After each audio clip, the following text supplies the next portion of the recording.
assistance humanitaire du genre kala ko wonti ɗon assalamu aleykum salminago teddugal mouradu moƴƴirade kono andir ɗum musidɓe fi kañum situation fa toon haray ɗon andi no andirono musidɓe kañum modi fa toon holluno hanki holluno hanki pardon ka téléphone woko faala ɓay haray joga galle yimɓe wonta gaade tigi tigi on ko hettugo yengu makko hande wari tigi tigi on ko no woni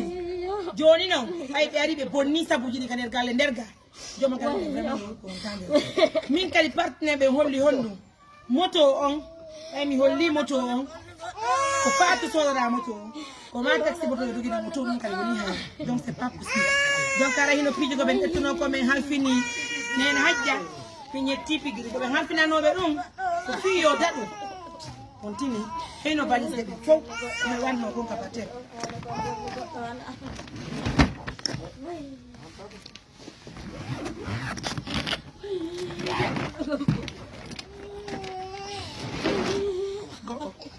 ɗiɗi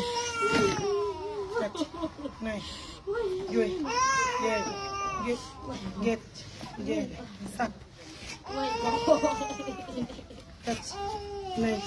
joyi jeeɗiɗi sam complet sappo e jeeɗiɗi ara ko teddugal ɗon ko kañum woni ɗo hara onon julɓe Allah wonɓe men e sibude ɓen fof koɓe woni wadde o émission ɗo moɗi fatuno ɗo o yaki déjà ko yaasi on tini haray ko teddugal ɗo moɗon joni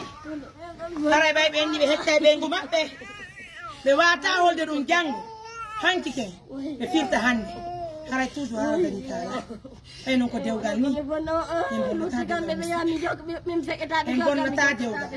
joni hino pigi ɗin ɗo hino ɗo ɗiɗo ko ɓe hattinnoɗi ko fiyoɗi daɗu musidɓe pigi tatu ɗum fonuga moto makko olla woni moto omba woni ɗum ɗo fof pigi ɗum fof min ƴetti min watti e soɓe kanko fatu hara yo ƴettu o yaada e muɗum parce que fi hon ɗum en fait moi j'entends des choses à part même ça joni dewgal ko dewgal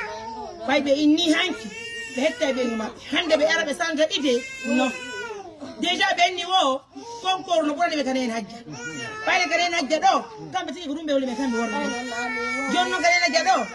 o debbo ɓe sécurise bandi nattaɗo goɗɗo ala bonnude ɗo si kunji on nattali woni oni ɓiɓe noddana ɓe namari am konto fatou woni sécurise ani lamo probléme ɓe teddini modi fatou ɓe yurmini modi fatou ɓay o daari ɓe tawi ɗo wono sécurise wo joni vraiment kanko konkoɗum hande wara sanda idée fi honɗum c'est pas possible ɗum jogana men mari fi wallugol musidɓe mi tontion mi jeeji on je vous montre l'image là le cœur serré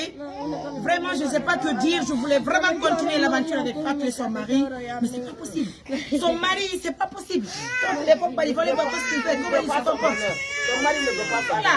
comprenez c'est compliqué donc ara joni baba franchement o yaltata image ga kono hara yo modi Fatou aru pigi makko ɗi men joni ti o yini men hettuɓe makko ɗo pigi ɗi fof joni ɓe yarko haɗa Fatou ko yaar